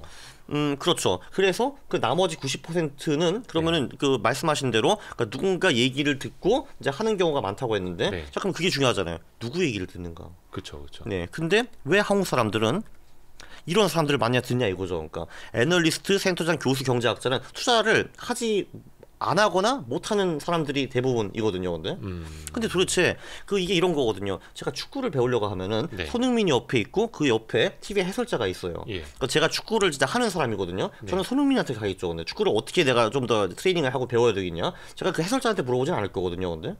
근데 한국 사람들은 왜 직접 투자를 해가지고 돈을 많이 번 사람들보다 해설자를 더 믿는지 모르겠어요. 그게 이해가 안 돼요. 네, 진짜로. 네. 근데 사실 그런 거 네. 있잖아요. 손흥민 아버님이 훨씬 더 축구를 잘 가르치시는 거지. 그렇지 않나요? 그러나 평균적으로 봐가지고 솔직히 해설자가 잘 알겠어요. 선수가 잘 알겠어요, 당연히. 예, 왜냐면은 그 해설자는 그 실제로 한 경험이 없잖아요, 이게. 축구를 안 하는 사람인데. 예. 그리고 손흥민 아버지도 축구를 하셨잖아요, 실제로. 그렇죠. 네, 그리고 꽤 하이 레벨까지 하셨잖아요. 물론 이제 본인은 월드 클래스까지는 못했지만. 상류 네네. 선수였다고 말씀을 하십니다만. 아니 근데 네. 우리랑 축구하잖아요. 그러니까 날아다니죠, 우리 같은 사람 5명 둬도 그분이 이길 거려 아마. 아마도. 그걸요 아마. 자, 그래서 실전 투자자에게 배워라라는 게 메시지고. 그렇죠. 그러면은 이제 그럼 그 실전 투자자의 그 실력을 검증을 해야 되는 거거든요. 근데 이것도 되게 희한한 게 한국에는 그 펀드 매니저들이 그 자기의 실적을 가지고 홍보를 할 수가 없거든요. 이게 되게 신기하거든요. 그리고 그들의 실적을 어디서 아름아름 얻을 수 있기는 한데 그걸 얻기가 되게 어렵다고 저는 알고 있어요. 쉽지 않아요. 네, 그렇기 때문에 제가 한국 그 투자자들을 추천을 안 하는 거예요. 왜냐면은 제가 한국 투자자들 그 펀드 매니저분들 투자를 못 한다는 게 아니라 네. 제가 모르니까. 제가 데이터가 없잖아요. 이 사람이 투자를 잘했는지 못했는지. 네네네. 네, 그래서 저는 여러분 이 펀드 매니저를 따라서 하세요 할 때 한국 사람들을 빼요. 왜냐면 제가 모르기 때문에 못 한다는 게 아닙니다. 모르는 겁니다. 제가. 네. 근데 미국 사람들은 그걸로 자랑스럽게 공개를 사실 많이 하거든요. 나 얼마 벌었네 이렇게 하면서. 근데 트위터에다가 아니면 어떤 공신력 있는 트위터에도 사이트에서 있고 비교가 돼요. 그리고 이제 US 인베스팅 챔피언십 같은 경우가 있죠. 그것도 네. 다 이제 진짜 돈을 가지고 투자를 하는 거고 네. 매월 그분들이 실적을 밝혀야 되거든요. 네. 그래서 이제 저는 이제 주로 이제 그쪽으로 많이 하죠. 이제 트레이딩 챔피언십에서 우승한 사람들 그리고 본인의 그 오디트 리절츠를 낸 사람들 이런 쪽으로 제가 이제 팔로워를 많이 하고. 네. 우리로 따지면 실전 투자 대회 같은 거예요. 그렇죠, 그렇죠. 근데 네. 그게 그러니까 US 네. 오픈처럼. 네, 그렇죠. US 인베스팅 챔피언십이라는 게 있어요. US 인베스팅 챔피언십도 있고 그리고 무슨 뭐 선물 트레이딩 챔피언십 이런 것도 뭐 따로 있어요. 보면은 대회가 몇 개가 있어요. 어디 네. 그냥 일개 증권사에서 하는 게 아니라 되게 좀 이게 크게 하는 건가 봐요. 그럼. US 인베스팅 챔피언십은 그래도 역사가 한 80년대부터 되죠, 그게. 네. 그거는 좀 그 전통이 굉장히 깊은 대회이고 그 굉장히 많은 위대한 트레이더들이 여기를 거쳐 갔죠. 네. 말 그대로 그거는 이제 트레이더들. 그죠. 네, 그래서 그 마크 미너빈이라는 아저씨가 2번 우승했어요. 97년이랑 2021년. 네. 네. 그 전에 96년에도 본인이 이기고 있었는데 그때 갑자기 대회가 중단됐대요. 그래서 좀 어이 털려가지고 다음에 들어가서 또 우승했다라고 말을 하긴 하는데 뭐 그것까지는 제가 잘 모르겠고 팩트는 97년과 21년에 우승했어요, 이분이. 근데. 네. 그래서 이제 그리고 이제 이런 것도 봐야죠. 또 이런 분들이 거의 스포츠처럼 트위터에 글을 무지하게 많이 올려요. 이 위대한 트레이더들이 보면은. 그러니까 자기 홍보하려고 그러는 거죠. 그렇죠. 자기 홍보도 분명히 그렇죠. 그게 굉장히 클 것 같기도 그쵸, 하고. 그쵸. 그리고 심지어 미너비니 같은 경우는 최근에 어떤 사람이 이 사람의 12년 동안에 트위터를 10,000번 했는데 그거를 다 분석해 가지고 그분이 추천하신 900개 그 종목의 차트도 올리고 뭐 이런 경우도 있어요. 근데. 거의 트위터를 퀀트로 하네요. 그러니까 정말 그 정도면은 이제 오타쿠를 아주 넘어가신 분들이죠. 근데. 어쨌든 이분도 12년 동안 이제 이거를 하고 계시고 이분이 마켓 타이밍을 굉장히 잘 맞춰요. 왜냐면은 네네네. 이런 분들이 트랙 레코드가 쌓이거든요. 왜냐면 트위터에 이제 그분이 내뱉은 말이 있고 그렇죠, 실제 그렇죠. 들어가는 게 있기 때문에 이분이 잘 맞춰요. 그래서 이제 저는 이제 이런 사람들은 팔로우를 하죠. 그리고 이분이 이제 21년 11월에 매도를 외쳤거든요. 꽤 잘 맞췄어요. 왜냐면 이제 22년 1월부터 자기 이제 나락으로 갔기 때문에. 그리고 이제 그 23년 1월 13일에 매수를 외쳤어요. 이분이. 물론 정확히 피크에서 이런 걸 외치지는 그렇진 못해요. 않습니다만. 그러진 못해요. 예, 네네. 그러진 못하지만 21년 11월에 매도를 외치면은 사실 상당히 잘한 거죠, 사실. 왜냐면 그때만 해도 미국 주식이 미친 듯이 오르고 있었고 그때 아마 그 미국 주식이 떨어질 거라고 생각한 사람 거의 없었을 거거든요, 아마. 네. 그래서 했고 이분도 당연히 유료한테 먼저 던지고 2월 2일에 트위터에 전체 공지를 하시죠, 이렇게 3주 후쯤. 네, 네. 예. 근데 유료 예, 회원 먼저 있어요? VIP 혜택? 당연히 있죠. 네, 네. 예. 그래서 이렇게 또 트위터 열심히 하시는 당연하죠. 예, 그렇죠. 이렇게 하시는데. 월 얼마래요? 네? 그 몰라요. 저 안 알아봤어요. MPA 클라이언트가 있어요. 그러니까 예. 이렇게 아니 있는데 근데 강원국 작가 정도 되면 이제 민어빈이 VIP 회원 가입해야 되는 거 아닙니까? 유료 좋은 회원. 아이디어네요. 굿 아이디어. 네. 그러게. 네. 그래서 한 3주 정도 텀을 두고 네. 트위터에 공개를 한다. 네, 맞아요. 근데 이 말씀만 하셨어요. 근데 이분은 그 상승장이 올 때까지는 변동성도 무조건 떨어져야 된다. 그 한마디로 그러니까 빅스가 한 10에서 15 정도 언저리 오면 그때가 꽤 괜찮은 상승장 타이밍이거든요, 보통. 네. 근데 지금은 제가 알기로는 그 15 이상으로 알고 있어요. 지금 20 언저리로 알고 있거든요, 지금 빅스가. 네. 이때는 좀 불안불안하다. 그래도 어쨌든 간에 나는 상승을 던진다. 이렇게 말씀을 해주셨고요. 그리고 이분이 사실 더 재밌어요. 데이비드 라이언이라는 분이. 이제 데이비드 라이언 같은 경우는 이분은 고객은 없는 것 같은데 한 달에 한 번 산신령처럼 오셔가지고 트위터를 요만큼 짧게 던지고 띡 가시는 분이거든요. 그래서 제가 한번 봤어요. 22년부터 뭔 말을 했냐? 다 맞았어요. 그냥 놀라운 사람이에요. 이분은 어디 뭐 이렇게 현직 제도권 펀드 매니저는 아니고 이분은 이제 85년, 87년에 3년 연속으로 그 미국 투자 챔피언십에서 이제 우승을 하신 분이에요. 조금 오래되신 분인데. 네, 근데 지금도 다 맞아요. 근데 그게 놀라운 거고 요때 1,400%를 버셨고 이제 그 다음에 이제 기관으로 이제 가시기도 했죠. 근데 네. 그리고 지금 이제 아버지는 이러고 계시고 재밌는 거는 아들도 또 이제 그 트레이딩을 하시는데 이분은 SNS 어디에도 안 하는데 링크드인에 되게 샤이보이처럼 이제 1년에 그 수익만 이렇게 조금씩 이렇게 살짝 올려요. 이렇게 근데 그리고 22년에 저는 US 인베스트 챔피언십에 올해는 3등 했어요. 이 정도만 올리거든요, 근데. 예. 그러니까 이제 1등은 이번에 인도 분이 하셨어요. 예. 럭앤 도알라라고. 네. 링크드인에. 네, 맞아요. 자기 홍보용으로 올린 건데 이게 이제 제도권 펀드 매니저로 있으면서 이걸 이제 잘못된 걸 올리면은 큰일 나고. 그죠. 그러니까 요번은 이제 아들이에요. 근데 이제 그 아들은 SNS를 안 해요. 아들은 그냥 요거만 올려요. 요거만. 아들은 요거만 올리고 아버지는 한 달에 한 번 트위터를 올려요. 이분은. 예.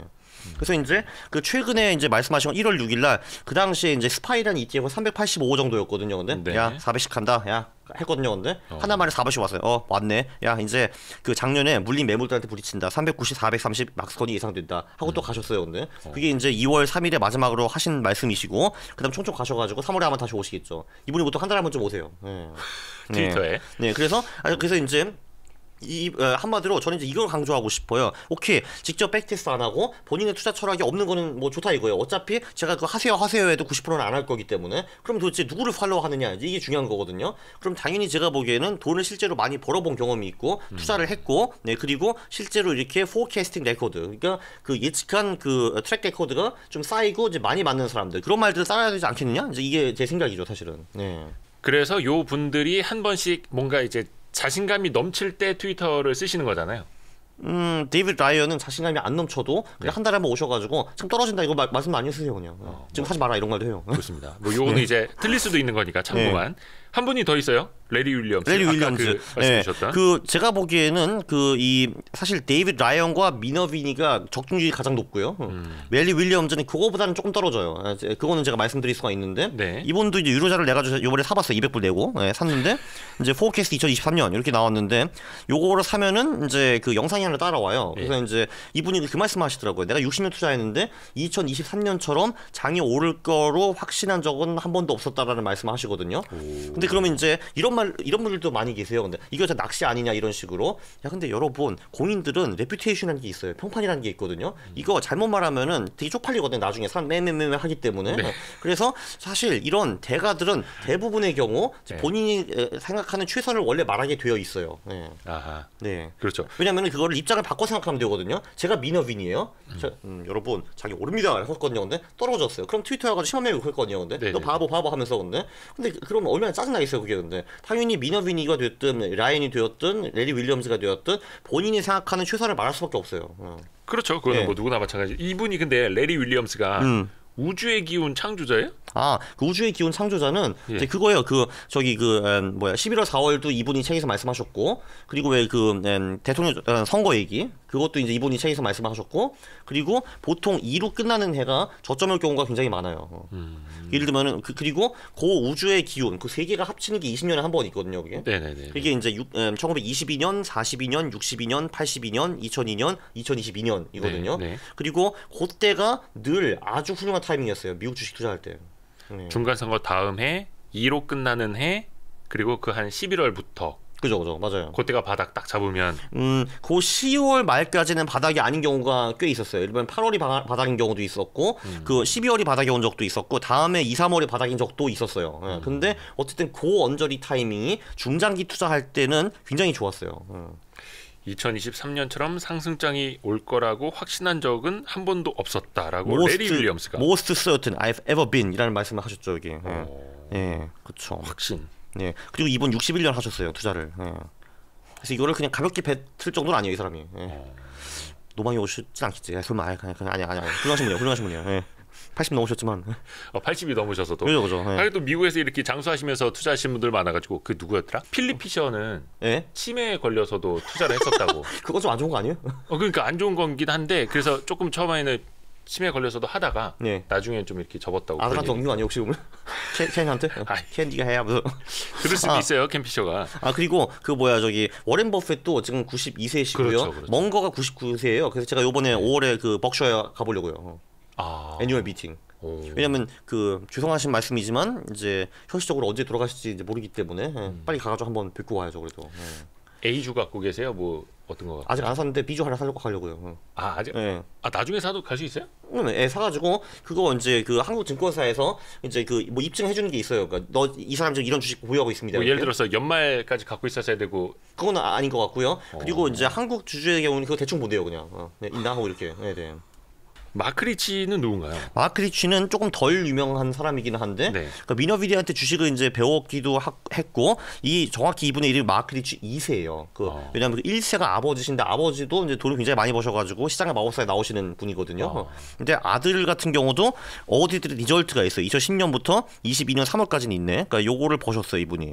이거는 실제로 보면은 2010년 11년은 이제 감사를 받지 않았다. 2012년부터 17년 이 사람이 했다. 18년부터 이때가 이 사람이 했다라고 해가지고 실제로 감사를 받은 내용이거든요 이게. 이제 연간 수익을 보면은 굉장히 좋다라는 걸 볼 수가 있어요. 여기 그렇죠. 많이 버죠 이 사람이. 이제 많이 버는 사람인데 이 양반이 이제 뭐라고 했냐면은 이제 그 1월 19일날 러셀 2000 그러니까 소형주 지표가 이제 50일 이평 위로 그 버티면은 이제 훌륭한 종목들이 많이 나올 것이다라고 해가지고 2월 2일날 애프터 서비스 AS를 들어갔죠. 시장이 원하는 대로 돌아가고 있네. 강세적은 아직 꽤 가겠네.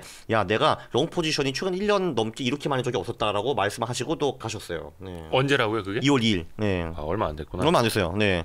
그래서 이제 결론은 뭐냐 하면은 이제 투자의 신과 근접했다고 하는 사람들이 굉장히 좋은 얘기를 많이 하고 있어요 지금 보면은. 네. 그래서 이제 그러니까 제가 쓰는 지표들도 있고 저는 이제 그래도 잘한다는 사람들 내용도 참고를 해요. 네. 네. 그래서 그 누구를 참고하냐 그거 중요합니다. 네. 좋습니다. 그래서 50일 이동 평균선을 버텼다라는 거는 그러니까 그 요 선이 50일 이평인 것 같거든요 지금. 그러니까 요 네. 선이. 그래서 이제 이 양반이 1월 19일에 이때 트위터 올려가지고 야 러셀 2000이 그 뭐야 50일 이동 평균선 위로 좀 갔으면 좋겠는데라고 했는데 실제로 가고 있네. 좋았어라고 이제 말씀을 여기에 해주신 겁니다. 네. 이거 일종의 하나의 저항선, 심리적 저항선을 뚫어냈다 이런 그죠. 느낌으로. 뚫어내고 버텼다 이거죠. 네, 그죠. 네. 좋습니다. 또 뭐 있나? 그치, 이 말을 했고. 네. 그죠. 이제 그리고 그러면 왜 90% 이상이 왜 100% 아니냐라고 이제 말씀하실 수가 있겠죠 이게. 네네. 물론 이제 100%라는 건 세상에 없죠. 이제 그렇죠. 그게 일단 하나이고, 이제 계속 나오는 트렌드가 뭐 경기 침체, 금리 인상, 장단기 금리 역전 뭐 이런 얘기가 많이 나오거든요 사실 보면. 네. 근데 그 일단 경기 침체 같은 경우는 주식은 경기를 늘 6에서 9개월 정도 선반영을 하고 있죠. 네. 그래서 제가 사실 해석하는 거는 작년 10월에 바닥을 찍었으니까 그럼 거기서 6월을 더하면은 그게 이제 올해 3월이고 9개월을 더하면은 이제 올해 7월인데 그때가 경기의 바닥이고 그 후에 올라가지 않을 것인가 이런 식으로 시장이 해석을 하는 것 같아요. 제가 보기에는. 예. 여기서 경기의 바닥이라는 거는 사실 실제로 경기가 가장 밑에 있을 수도 있고 그냥 경제 성장률이 가장 낮았고 그 다음에 이제 올라갈 수도 있어요. 예를 들면은 이제 올해 1분기가 예를 들면 마이너스 1%인데 마이너스 2분기가 마이너스 0.5%다 하면 일단 경기가 이제 모멘텀이 좋아지고 있는 거잖아요. 네. 이제 그런 거를 말하는 것 같아요. 제가 보기에는. 그래서 저는 이제 이거는 크게 걱정할 필요가 없다라고 생각을 하는 사람이고 그리고 이제 금리 인상 같은 경우는 실제로 근데 금리 인상 구간에 주식이 오른 경우도 꽤 많이 있어요. 그래서 그렇죠. 이게 이제 좀 노이즈한 지표라고 저는 보고 있거든요. 그리고 이제 사실 금리 인상할 때 주식이 언제 대박 빠졌나 이거를 보면은 인플레이션과 관련이 있어요. 이게 이제 금리를 올리는 그 이유가 두 개가 있잖아요. 경기가 이제 너무 좋아가지고 경기가 오버히팅 되니까 이제 금리를 올리는 경우가 있는데 그때는 보통 주식이 같이 가요. 그냥 금리를 올려도 왜냐면 경기가 좋으니까. 네. 근데 이제 최근처럼 인플레이션 때문에 어쩔 수 없이 금리를 올린 상황에는 주식이 박살나는 경우가 많이 있어요. 실제로 그래서 작년에도 박살났고 70년대에도 주식이 많이 박살났어요. 그렇게 비슷하게 올렸을 때는. 네. 근데 다행히도 조금 전에 보셨다시피 인플레이션이 확실히 좀 떨어지고 있죠 이게. 네. 그게 있고 그리고 장단기 금리 역전 말씀도 많이 하세요. 이거 그렇죠. 오면 경기 침체가 오네 만에 이런 얘기를 많이 하는데 작년 이맘때부터 계속 뭐 화두였죠. 맞아요. 근데 사실 저희는 미국 경기 침체 따위에는 관심 없어요. 미국 주식이 어떻게 되냐고 관심 있는 사람들이잖아요, 우리는. 예. 그래서 그거를 봤죠. 그래, 오케이. 장단기 금리 역전이 온 후에 실제로 3개월, 6개월, 1년, 2년 후에 주식이 어떻게 움직였는가 그거를 봤거든요. 네. 근데 평균적으로 꽤 큰 플러스 수익이 나왔어요. 아. 예. 그러니까 경기 침체는 실제로 오는 경우가 꽤 있더라고요. 네. 그거는 인정을 하는데 근데 그렇다고 해가지고 주식이 맨날 같이 마시가는 거는 또 아니더라고요, 보니까. 그때 또 예. 이제 금리를 인하하면서 오히려 또 주식은 또 좋을 수도 있었고. 맞아요. 그럴 수도 있고요. 맞아요. 예. 네. 그래서 이제 당연히 경기 침체, 금리 인상, 장단기 금리 역전 이런 것들 때문에 주식이 떨어질 가능성이 당연히 있다라고 저는 보고 있는데, 근데 그 확률이 뭐 엄청 대단히 크다고 보지는 않고 제가 조금 전에 말씀드렸던 그런 다른 팩터보다는 정확성이 떨어지는 팩터들이라고 저는 말씀드리고 싶은 거죠. 네. 그게 나머지 10%다. 네, 그죠. 네. 그리고 앞에서 설명하신 90%는 네, 그리고 시장에는 절대로 100%가 없어요. 요거 세 개 말고도 정말 말도 안 되는 다른 사건이 벌어져가지고 시장이 그럼요. 탱킹할 수도 있거든요. 왜냐하면 예를 들면은 21년 말에 누가 러시아가 우크라이나를 침공한다고 예상을 했겠습니까? 우리 여기 있어요. 나 예상하는 사람들 꼭 나오거든요. 근데 꼭 그 전에 말하는 사람 없더라 그거를. 그죠? 네. 22년 2월 전에 그거 말하는 사람 없어요, 뭐. 네. 그 다음은 이제 퀀트 투자 이야기로 좀 넘어가는데 네. 최근에는 좀 어떻게 하고 계세요? 최근에는? 저는 이제 지금은 성장 가치주로 하고 있어요. 이제 그 내용은 저 책이 나와요. 저 뒤에 있는 저 책에. 예, 퀀트 투자 무작정 따라하기. 그죠. 이제 그 가치 지표는 이제 퍼랑 PBR라는 지표들도 당연히 있지만 뭐 제가 주로 보는 거는 뭐 PSR, PGPR, 포어라는 지표들도 있어요. 여기서 이제 P는 늘 시가총액이라는 얘기고, S는 매출액, GP는 매출 총이익, O는 영업이익, E는 순이익이에요. 네. 그러니까 한마디로 시가총액 대비 이제 무엇 이런 지표 이렇게 보시면 돼요. 요걸 네. 다 섞어서 쓰세요? 아니면 다 섞었어요, 저는. 네. 다 섞어서? 왜냐하면은 지표를 볼 때 딱 한 개 지표만 보는 거는 사실 조금 이제 모자라죠, 사실. 그러니까 여러 개 지표를 같이 보는 편이에요, 저 같은 경우는. 그리고 성장 지표 같은 경우는 그 순이익, 영업이익, 매출총이, 매출액이 이제 어느 정도 성장했느냐 이런 거를 주로 보고 있고요. 네. 최근 그 분기 지표가 전년 동기 대비로 얼마나 늘었느냐. 그걸 또 그렇죠. 시가총액으로 나눠서 보네요. 예, 그리고 중요한 거는 연간 지표는 뭐 중요하긴 한데 그게 썩 중요하진 않아요. 최근 분기 지표가 훨씬 더 중요해요. 예. 아, 그래요? 네, 훨씬 더 중요해요. 예. 왜냐하면 사실 연간 지표의 경우에는 그 전에 있었던 3분기 내용이 이미 다 시장에 반영이 되어 있을 경우가 굉장히 높죠. 그렇죠. 예, 왜냐면 이게 최근 4분기면은 최신 분기가 있고 전분기, 전전분기, 전전전분기까지 나오니까 그래서 최근 분기가 정보가 제일 많이 들어 있어요. 그래서 그거만 보는 게 좋아요. 그냥 1년짜리 볼 필요 없어요, 보통. 예. 근데 그 최신 분기를 이제 계절성이 있을 수 있으니까 네. 1년 전 같은 기간과 그렇죠. 비교를 해서 보는. 맞아요. 그게 예를 들면 이제 지금 4분기 어닝이 나왔다라고 하면은 그 전년도 4분기 어닝과 분석하는 것이 훨씬 더 좋습니다. 왜냐하면은 4분기랑 3분기를 비교를 하면은 말씀하신 큰일 나죠. 것처럼 계절 성격과 있는 주식들도 꽤 많이 있기 때문에 네네. 그 제대로 비교하기가 조금 어려워요. 예. 그런데 요즘에 최근에 발굴한 건 또 무엇이냐? 네. 이제 그 오닐, 미너비니, 라이언, 소위 조금 그리고 리치까지 소위 조금 전에 제가 신이라고 칭송했던 분들이 다 네. 이구동성으로 주장하는 게 하나 있더라고요. 그러니까 어닝이 성장하는 거, 매출이 성장하는 거 대단히 중요한데 그 성장률도 가속효가 붙어야 된다. 요 말을 하십니다. 네. 이게 이제 무슨 말이냐 하면은 중요하죠 이거. 그러면 이러면 전분기 20% 성장했다. 네. 이번 분기 40% 성장했다. 굉장히 좋은 거죠. 왜냐면 따봉이죠, 따봉. 성장률 자체가 이제 막 올라가는 거니까요. 그렇죠. 근데 반대로 전분기 40% 성장했는데 이번 분기 20% 성장했다. 그럼 성장한 거는 자체적으로는 좋은데 그 성장률이 둔화가 되는 거예요. 그렇죠. 이게 굉장히 이제 안 좋다라는 겁니다. 네. 그래서 주가는 이익 성장률의 함수다 뭐 이렇게 표현하시는 분들도 많고. 근데 그게 사실 두 개가 다 되더라고요. 그냥 성장을 많이 하는 기업도 괜찮고 그렇죠. 성장이 가속되는 기업들도 괜찮고요. 이렇게 뽑아 보니까 종목 이거는 이제 매매 추천 아니고 작년 12월 15일 기준으로 제가 성장주도 뽑아보고 가속주도 뽑아봤어요. 소형주 쪽에서 뽑아봤는데 겹치는 종목이 하나밖에 없더라고요. 보니까. 네. 나머지 19개 종목이 다 달라요. 그러니까 성장주랑 네. 네. 가속주의 개념은 가속주는 전 분기 대비 최근 분기 성장률이 더 높은. 그렇죠. 예. 그러니까 성장률을 비교하는 거죠 한마디로. 성장주는 그냥 전년 대비 올해도 네. 성장할 것 같고 내년도 맞아요, 성장할 맞아요. 것 같은. 아니 내년에 성장하는 건 저도 모르죠. 예. 그거는 저 관심 없고. 네. 그거는 이제 뭐 예. 컨센서스 바탕으로 이거 하는 건 아니고요. 나와 컨센서스 있는 안 해요. 데이터로. 네네. 컨센서스 어차피 다 틀리잖아요. 그거 물어봐고. 네. 그거 많은 거 본 적 있어요? 컨센서스? 네, 그렇잖아요. 그래서 그거 현재까지 네. 나와 있는 데이터로.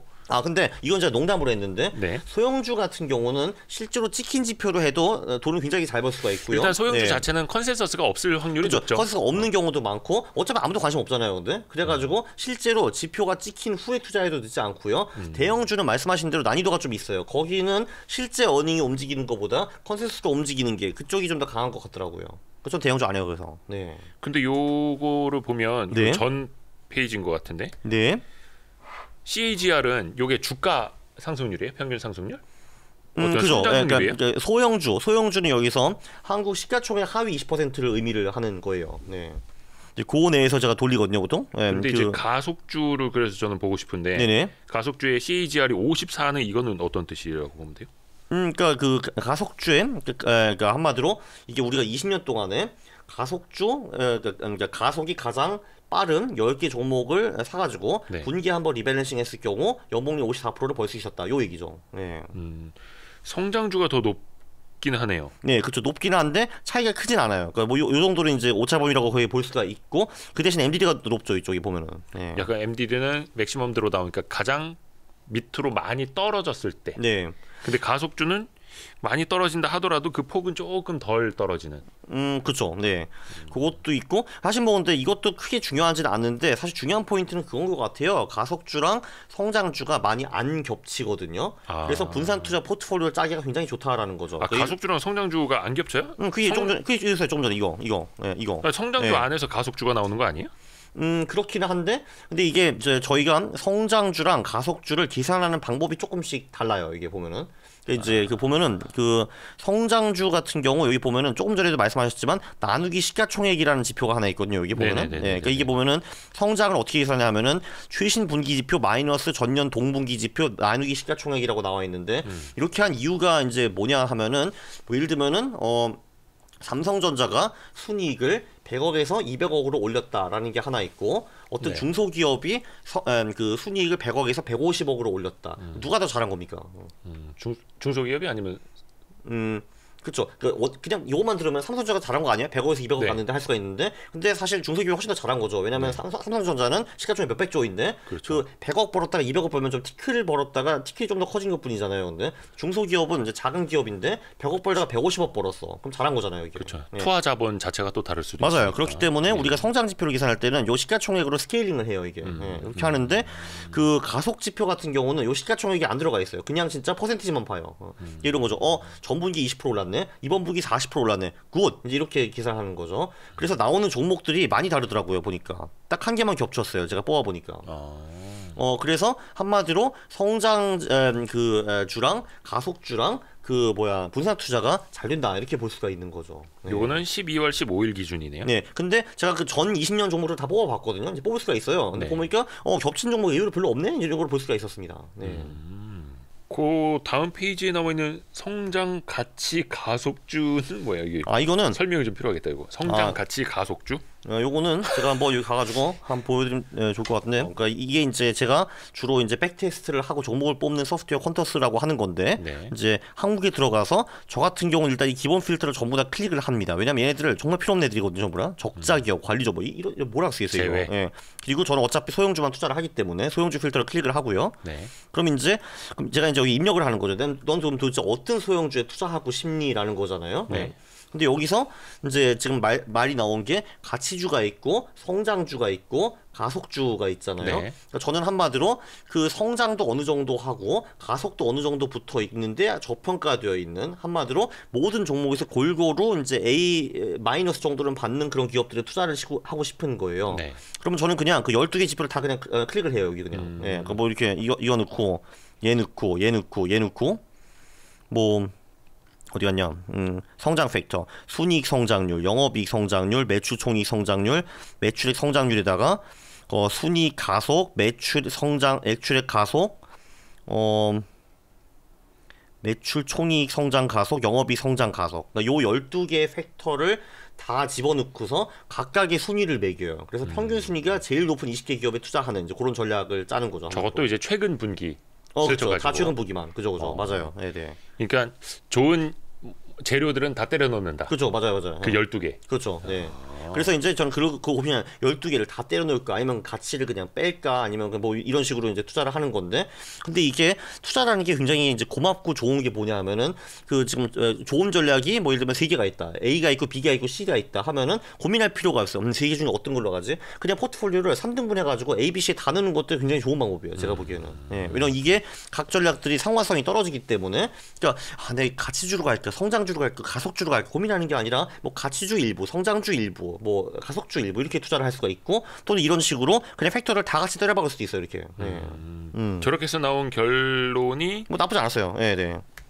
이게 보면은 뭐야 그 연봉률 50% 60%가 나오는데, 여기는 뭐 딱히 혹할 필요는 없고, 이거는 과거 결과니까 미래에는 솔직히 이 정도 나온다고 장담 전혀 못 하겠고요. 그러나 그래도 뭐 주가지수 정도는 가볍게 이길 수 있지 않을까? 전 그런 식으로 이제 마인드로 투자를 하고 있는 거죠, 그냥. 네. 저게 몇 년간의 누적이라고? 20년이요. 2003년부터 22년까지. 네. 그러니까 저런 식으로 했다면. 네, 맞아요. 그렇죠. 한번 보여드릴게요, 그냥 여기서 그냥. 근데 앞에서 나왔던 그 기업들이 여기 20년 평균으로 고스란히 다 담겨 있는 게 아니고. 저런 그죠. 사례라면이라는 거죠. 백테스트 결과는. 한번 보여드리죠, 그냥 여기 나와가지고 해서 띡. 요런 전략인데 연봉이 56%. 요거는 좋기는 한데, 여기서 이제 제가 늘 강조하는 거는 이제 이거예요. 깨지는 구간도 상당히 있다라는 MDD. 거. 상당히 있습니다. 이제 반토막 난 거 2번 있고요. 최근 20년 동안에. 네. 20% 이상 깨진 구간이 이제 비극적인 구간이 3년에 한 번쯤 온다. 예. 저게 그 투자 기간을 얼마로 한 거죠? 20년이요. 그러니까 아니다. 이게 얼마야? 2004년 6월이네. 4년 6월부터 23년 1월 31일까지 되어 있네요, 이게. 연봉이 56%.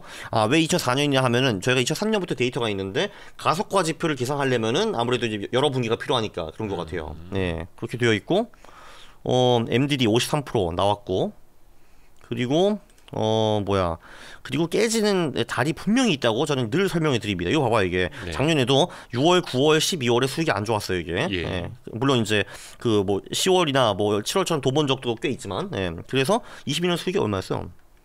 코바가 마이너스 7% 손실 났잖아요, 그죠? 작년 같은 경우. 물론 지수보단 당연히 이제 좋았지만, 예, 이렇게 손실 난 구간이 분명히 있다라는 거를 말씀드리고 싶습니다. 요 전략이요. 그렇죠. 네. 하지만 저거를 이제 이겨내고 넘어가야 되는 거고. 그죠. 네. 같은 방식으로 뭐 성장 가속주도 넣을 수도 있는 거고. 맞아요. 성장 가속주 같은 경우에는 여기서 제가 이 가치 팩터를 빼겠죠. 이 네개를 빼버리겠죠, 제가 이렇게. 네. 그래서 한마디로 이번 분기도 아주 훌륭하게 성장을 했고, 그리고 이제 그 가속률이 또 괜찮아진다. 뭐 이런 기업들이라고 볼 수가 있죠. 네. 그러니까 과거의 데이터 이거 말고 최신 것만 가지고 어떤 성장 이익 성장의 기울기만 놓고 보고 싶어. 그럴 때는 또 이제 성장 가속주 8개 두 개를 팩터만 다 보는 넣을 수 있는 거죠. 거고. 최신 분기에 성장률이 높다라는 거, 그리고 최신 분기의 성장률이 전 분기 성장률보다 높아졌다. 이런 거. 그게 가속화라고 볼 수가 있죠. 근데 보니까 저는 사실 이제 그런 거를 많이 하거든요. 소위 이제 제가 말하는 그 빅퀀트를 중에서 투자를 잘하시는 분들이 꽤 있거든요. 네. 저는 호시탐탐 보죠. 저 사람들이 도대체 뭘 보길래 투자를 잘하는 거냐 보거든요. 근데 이 그 위대한 빅퀀트 중에서 여러분들이 그거를 강조했어요. 이 순이익의 가속화가 중요하다. 그래서 성장률의 가속화 그걸 보라라고 여러분이 강조했거든요. 그래서 아 그래? 한번 넣어보자 해가지고 이제 넣는 거죠 이게. 근데 실제로 잘 나와요. 역시 이분들이 이제 투자 경험이 굉장히 많다 보니까 이런 기업들이 본능적으로 많이 본능이 아니라 어쨌든 올라간다는 거 알고 있거든요. 그래서 이제 그거를 제가 이제 집어넣은 거. 제가 아니라 이제 여기 대표님이 집어넣으신 거죠. 네. 마지막 요 투자의 구루들 세 분 네. 가지고 좀 메시지를 주실 수 있는 게 있나 본데요. 아, 미너빈이랑 그쵸. 그러니까 이 제가 조금 전에 이제 그 여기 그 미너비니와 라이언은 제가 소개시켜 드렸고요. 네. 이분들의 정신적 지주가 이제 윌리엄 오닐이라고 볼 수가 있죠. 가운데 분. 네, 왜냐하면은 실제로 라이언과 미너비니가 이제 하는 얘기를 들어보면은 한 8-90% 정도는 오닐의 책이 나와요. How to Make Money in Stocks고요. 영어로는. 네네네. 최고의 주식 최적의 타이밍이죠. 그 책이. 네. 그러니까 그 책이 보면은 이제 그 라이언과 미너비니 정신 세계가 들어가 있어요. 한마디로. 왜냐면 그거를 그러니까 그거랑 거의 똑같은 얘기를 하시니까 이분들이. 결론적으로 이 세 분은 다 그 어닝의 가속화를 굉장히 중요시 여겨요. 네. 그래서 약간 이 세 명이 위대한 사람 많으니까 마켓에 해가지고 실제로 데이터를 돌려보니까 맞네 이렇게 나오는 거예요. 그러니까 네. 이분들이 막 퀀트를 하시는 분들은 아닌 거죠. 이분들이 했던 말을 가지고 퀀트화를 한 게 강원국 작가가 하신 거고. 그렇죠, 그렇죠. 네. 이분들이 보면 강원국 작가님을 이제 되게 기특해 하겠는데. 그렇죠. 그거 봐, 내가 말잘해 막 하기 전 와가지고 이제. 예. 근데 사실 이분들이 근데 틀릴 리가 없어요. 3-40년 동안 이거 해먹으시고, 죄송합니다. 3-40년 동안에 이거를 하시면서 돈을 엄청나게 버셨는데 이게 틀릴 리가 없잖아요, 이게 사실. 네.